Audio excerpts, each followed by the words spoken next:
কলাপাড়ায় ৬৫ দিনের নিষেধাজ্ঞা অমান্য করায় ৩ পরিবহনকে ৩০,০০০ টাকা জরিমানা। জাটকা ইলিশ সহ ২৭ মণ সামুদ্রিক মাছ জব্দ। রাসেল কবির মুরাদের পাঠানো ভিডিও সংবাদ প্রতিবেদন। বঙ্গোপসাগরে ৬৫ দিনের মাছ শিকারের নিষেধাজ্ঞা অমান্য করে গভীর সমুদ্রে মাছ শিকার করে রাতের আধারে যাত্রীবাহী বাসে করে পাচারের সময় ৩টি বাস থেকে ২৩০টি প্যাকেটে থাকা জাটকা ইলিশ সহ ২৭ মণ সামুদ্রিক মাছ জব্দ করেছে উপজেলা প্রশাসন ও মৎস্য বিভাগ।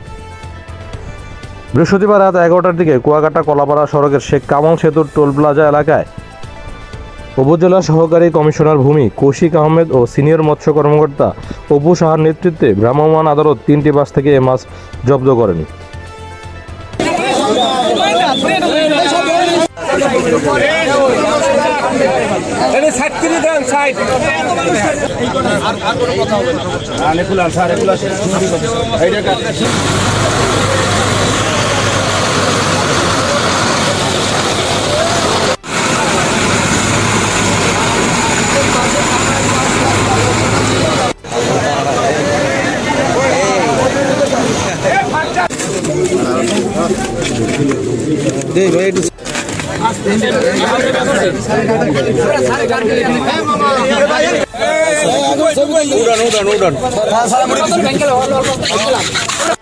আমি সেটা বলতেছি না, আমি বলতেছি এটা এখন আর জাটকা বলা হবে না, কারণ আমরা তো জাটকা বলি না, আমরা বলতেছি অবরোধে।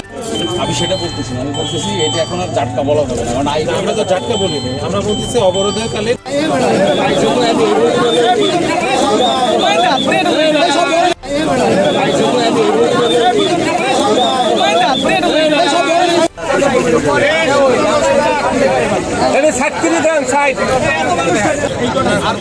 হবে না।